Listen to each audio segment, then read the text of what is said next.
ಈ ದಲಿತ ಸಂಘರ್ಷ ಸಮಿತಿ ಅನ್ನುವಂಥ ಸಂಘಟನೆಯನ್ನು ಹುಟ್ಟಾಕ್ತವ್ರೆ ಪ್ರೊಫೆಸರ್ ಬಿ ಕೃಷ್ಣಪ್ಪ ಅವರು. ಪ್ರೊಫೆಸರ್ ಬಿ ಕೃಷ್ಣಪ್ಪನವರು ಇವತ್ತು ಯಾಕೆ ನೆನಬೇಕಂತಂದರೆ ಶೋಷಿತ ಸಮುದಾಯವನ್ನು ಹಿಂದುಳಿದ ವರ್ಗದವರನ್ನು ಯಾರಿಗೆ ಅನ್ಯಾಯ ಇರ್ತಾ ಅವರಿಗೆ ನ್ಯಾಯ ಕೊಡಿಸುವಂಥ ಕೆಲಸ ಪ್ರೊಫೆಸರ್ ಬಿ ಕೃಷ್ಣಪ್ಪರು ಮಾಡಿದ್ದಾರೆ. ಕರ್ನಾಟಕದಲ್ಲಿ ದಲಿತ ಸಂಘರ್ಷ ಸಮಿತಿಯನ್ನು ಸ್ಥಾಪನೆ ಮಾಡಿದವರು ಬಿ ಕೃಷ್ಣಪ್ಪನವರು. ಅಂಥವ್ರ ಬಗ್ಗೆ ತಿಳಿಲಿ ಅಂದರೆ ಹೇಗೆ ಎಲ್ಲ ಜನರಿಗೆ ಇದ್ರ ಬಗ್ಗೆ ಅರ್ಥ ಆಗಬೇಕು. ಮಲವರೋ ಪದ್ಧತಿ ಆಗಿರ್ಬೋದು, ದೇವದಾಸಿ ಪದ್ಧತಿ ಆಗಿರ್ಬೋದು, ಬೆತ್ತಲ ಸೇವೆ ಆಗಿರ್ಬೋದು ಅಂತ ನಾನಾ ಇದು ಏನೋ ಇದ್ರ ವಿರುದ್ಧ ಹೋರಾಟ ಮಾಡಿದವರು ಪ್ರೊಫೆಸರ್ ಬಿ ಕೃಷ್ಣಪ್ಪನವರು. ದಲಿತ ಸಂಘರ್ಷ ಸಮಿತಿ ರಾಜ್ಯ ಸಮಿತಿಯ ನಿರ್ದೇಶನದ ಮೇರೆಗೆ ಕರ್ನಾಟಕ ದಲಿತ ಸಂಘರ್ಷ ಸಮಿತಿ ಅಂಬೇಡ್ಕರ್ವಾದ ಜಿಲ್ಲಾ ಸಮಿತಿ ವತಿಯಿಂದ ಪ್ರೊಫೆಸರ್ ಬಿ ಕೃಷ್ಣಪ್ಪ ಅವರ ಜನ್ಮ ದಿನಾಚರಣೆಯನ್ನು ಇವತ್ತು ನಾವು ವಿಜಯಪುರದಲ್ಲಿ ಆಚರಿಸಲಾಗ್ತಿದ್ದೀವಿ. ಪ್ರೊಫೆಸರ್ ಬಿ ಕೃಷ್ಣಪ್ಪ ಅವರು ದಲಿತ ಚೇತನರೆಂದು ಮತ್ತು ಕರ್ನಾಟಕದ ಅಂಬೇಡ್ಕರರೆಂದು ಅವರನ್ನು ಕರೀತಾರೆ.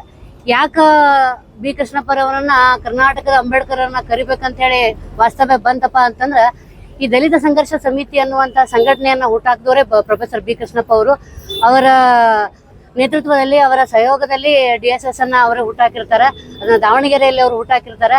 ಅವರ DSS ಹುಟ್ಟು ಹಾಕುವ ಕಾರಣವೇನಪ್ಪ, ಅವರು ಮೂಲತಃ ಪ್ರಾಂಶುಪಾಲರಾಗಿದ್ರು. ಒಂದು ಕಾಲೇಜಿನಲ್ಲಿ ಪ್ರಾಂಶುಪಾಲ್ ಅವರು ಪ್ರೊಫೆಸರ್ ಆಗಿ ಕಾರ್ಯನಿರ್ವಹಿಸಿದ್ರು. ಅವರು ಪ್ರೊಫೆಸರ್ ಆಗಿ ಕಾರ್ಯದೊಂದಿಗೆನೆ ನಾವು ಸಮಾಜ ಸುಧಾರಣೆಯ ಕೆಲಸವನ್ನು ಕೂಡ ಮಾಡಬೇಕು, ನಮ್ಮ ಸಮುದಾಯವನ್ನು ಕೂಡ ನಾವು ಮುಂದೆ ತರಬೇಕು ಎನ್ನುವ ನಿಟ್ಟಿನಲ್ಲಿ DSS ಅನ್ನ ಹುಟ್ಟಾಕ್ತಾರೆ. DSS ಅನ್ನ ಹುಟ್ಟಾಕಿ ಇಡೀ ರಾಜ್ಯದ ತುಂಬಾ ಯುವ ಪೀಳಿಗೆಗೆ ಕರೆ ಕೊಡ್ತಾರ. ಶಿಕ್ಷಿತರಾಗ್ರಿ, ಸಂಘಟನೆಯನ್ನ ಮಾಡ್ರಿ, ಸಂಘಟನೆ ಮೂಲಕ, ಶಿಕ್ಷಣದ ಮೂಲಕ ಹೋರಾಟವನ್ನ ಮಾಡಿ ನಿಮ್ಮ ಹಕ್ಕುಗಳನ್ನ ನೀವು ಪಡೆದುಕೊಡ್ರಿ ಅಂತೇಳಿ ಒಂದು ಸಂಘಟನೆಯನ್ನು ಹುಟ್ಟಾಕ್ತಾರ. ಇವತ್ತು ಆ ಸಂಘಟನೆ ನಮ್ಮ ಕರ್ನಾಟಕ ರಾಜ್ಯಾದ್ಯಂತ ಎಲ್ಲ ಜಿಲ್ಲೆಗಳಲ್ಲೂ, ಎಲ್ಲ ತಾಲೂಕುಗಳಲ್ಲೂ ಅವರವರ ಹಕ್ಕುಗಳನ್ನ ಪಡೆದುಕೊಳ್ಳಕ, ಅವರವರ ಸರ್ಕಾರದ ಹಕ್ಕುಗಳನ್ನಾಗ್ಲಿ ಯಾವುದೇ ಹಕ್ಕುಗಳನ್ನಾಗ್ಲಿ ಪಡೆದುಕೊಳ್ಳಕ ಅಣಿ ಮಾಡಿ ಕೊಟ್ಟದ ಅಂತ ಹೇಳಿ ಈ ಮೂಲಕ ಹೇಳಕ್ ಇಷ್ಟಪಡ್ತೀನಿ. ಅದಕ್ಕಾಗಿ ಇವತ್ತು ಪ್ರೊಫೆಸರ್ ಬಿ ಕೃಷ್ಣಪ್ಪರವ್ರನ್ನ ನಾವು 89ನೇ ಜನ್ಮ ದಿನಾಚರಣೆಯನ್ನ ಎಲ್ಲ ರಾಜ್ಯದ ನಮ್ಮ ಕರ್ನಾಟಕ ರಾಜ್ಯದ ಎಲ್ಲ ಜಿಲ್ಲೆಗಳಲ್ಲೂ ಕೂಡ ಪ್ರೊಫೆಸರ್ ಬಿ ಕೃಷ್ಣಪ್ಪ ಅವರ ಜನ್ಮ ದಿನಾಚರಣೆಯನ್ನ ನಮ್ಮ ಕರ್ನಾಟಕ ದಲಿತ ಸಂಘರ್ಷ ಸಮಿತಿ ಅಂಬೇಡ್ಕರ್ ವಾದದಿಂದ ನಾವು ಆಚರಿಸ್ಲಾಗ್ತಾ ಇದ್ದೀವಿ ಅಂತ ಹೇಳಿ ಈ ಮೂಲಕ ಹೇಳಕ್ ಇಷ್ಟಪಡ್ತೀನಿ. 100% ಶುದ್ಧ ಶ್ರೀಗಂಧ ಎಣ್ಣೆಯಿಂದ ತಯಾರಾಗಿದೆ.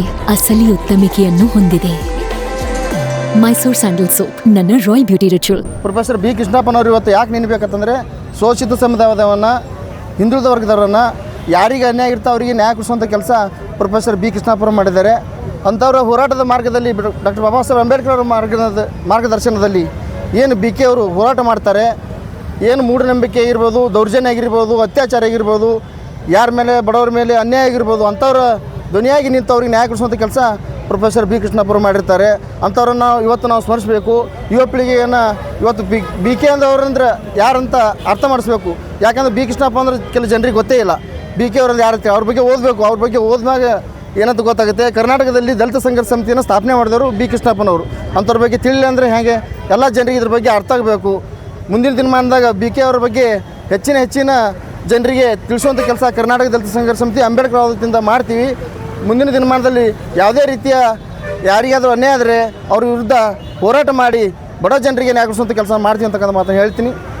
ಕಾರಣ ಅಂದರೆ ದಲಿತ ಚಳವಳಿಯ ಏನು 70ರ ದಶಕದಲ್ಲಿ ದಲಿತ ಸಂಘರ್ಷ ಸಮಿತಿಯನ್ನು ಹುಟ್ಟಾಕಿದಂಥ ಕೀರ್ತಿ ಪ್ರೊಫೆಸರ್ ಬಿ ಕೃಷ್ಣಪ್ಪ ಅವರು ಸಲ್ತದೆ. ಅವ್ರ ಜೊತೆಯಲ್ಲಿ ಅವಾಗ ಚಿಂತಕರು, ಸಾಹಿತಿಗಳಾದಂಥ ದೇವನೂರು ಮಾದೇವರು ಇರ್ತಾರೆ, ಕವಿಗಳು ಸಿದ್ಧಲಿಂಗಯ್ಯನವರು ಇರ್ತಾರೆ, ಚಂದ್ರಪ್ರದೇಶ್ ತ್ಯಾಗಿ ಅವರು ಇರ್ತಾರೆ. ಅವರ ನೇತೃತ್ವದಲ್ಲಿ ಒಂದು ಏನು ದಲಿತ ಸಂಘರ್ಷ ಸಮಿತಿ ಚಳವಳಿ ಹುಟ್ಟು ಆಗತ್ತೆ. ಅದು ಮುಂದೆ ಬರ್ಬರ್ತಾ ಅವರು ಎಲ್ಲ ಒಂದು ಏನೋ ಮಲವರೋ ಪದ್ಧತಿ ಆಗಿರ್ಬೋದು, ದೇವದಾಸಿ ಪದ್ಧತಿ ಆಗಿರ್ಬೋದು, ಬೆತ್ತಲ ಸೇವೆ ಆಗಿರ್ಬೋದು ಅಂತ ನಾನಾ ಇದು ಏನೋ ಇದ್ರ ವಿರುದ್ಧ ಹೋರಾಟ ಮಾಡಿದವರು ಪ್ರೊಫೆಸರ್ ಬಿ ಕೃಷ್ಣಪ್ಪನವರು. ಹಾಗಾಗಿ ಬಿ ಕೃಷ್ಣಪ್ಪನವರು ಇವತ್ತು ಪ್ರಸ್ತುತರಾಗ್ತಾರೆ. ಈ ಪ್ರಸ್ತುತ ಚಳವಳಿಗಳನ್ನು ನಾವು ಗಣನೆಗೆ ತೆಗೆದುಕೊಂಡಾಗ ಈ ಚಳವಳಿಗಳ ದಿಕ್ಕು ದಾರಿ ಇಲ್ಲದಂಥ ಒಂದು ಪರಿಸ್ಥಿತಿ ಉಂಟಾಗಿದೆ.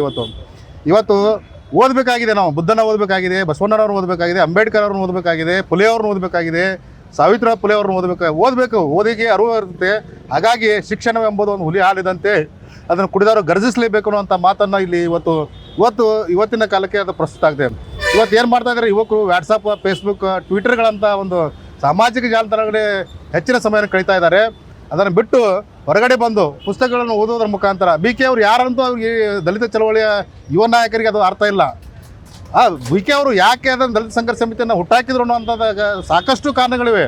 ಅವರು ಬೆತ್ತಲೆ ಸೇವೆ ಅನ್ನೋ ಒಂದು ಪೂಜಾರಿಗಳು ಅರೆಬೆತ್ತಲೆ ಹೆಣ್ಣು ಮಕ್ಕಳನ್ನು ಒಂದು ಅವ್ರ ಅಂಗಾಂಗಗಳನ್ನು ನೋಡುವಂಥ ಪರಿಸ್ಥಿತಿ ಇತ್ತು.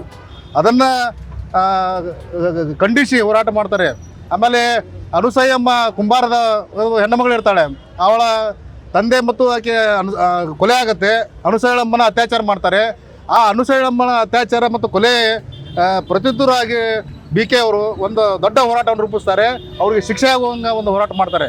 ಅಲ್ಲಿ ಜಾತಿ ಸಂಬಂಧ ಇರೋದಿಲ್ಲ ಅಲ್ಲಿ, ಅಂದರೆ ಎಲ್ಲ ಶೋಷಿತ ವರ್ಗಗಳೆಲ್ಲ ನನ್ನು ಅನ್ನುವಂಥದ್ದು ಎತ್ತಿಟ್ಕೊಂಡು ಹೋದವ್ರು ಯಾರಪ್ಪ ಅಂದ್ರೆ ಪ್ರೊಫೆಸರ್ B ಕೃಷ್ಣಪ್ಪನವರು. ಇವತ್ತಿನ ಕಾಲಘಟ್ಟಕ್ಕೆ ಅವ್ರನ್ನ ನಾವು ನೆಲೆಯೋದು ಭಾಳ ಅನಿವಾರ್ಯವಾಗಿದೆ. ಹಾಗಾಗಿ ಅವ್ರನ್ನ ಓದೋದು ಭಾಳ ಅನಿವಾರ್ಯ ಐತೈತಿ.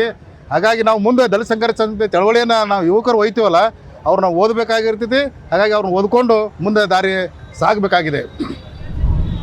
ಮತ್ತಷ್ಟು ವಿಶೇಷ ವಿಡಿಯೋಗಳನ್ನು ನೋಡಲು ಮತ್ತು ಹೊಸ ವಿಡಿಯೋಗಳ ಬಗ್ಗೆ ತಿಳಿಯಲು ಈ ದಿನ .com ಯೂಟ್ಯೂಬ್ ಚಾನೆಲ್ ಸಬ್ಸ್ಕ್ರೈಬ್ ಮಾಡಿ ಮತ್ತು ಬೆಲ್ ಐಕಾನ್ ಕ್ಲಿಕ್ ಮಾಡಿ.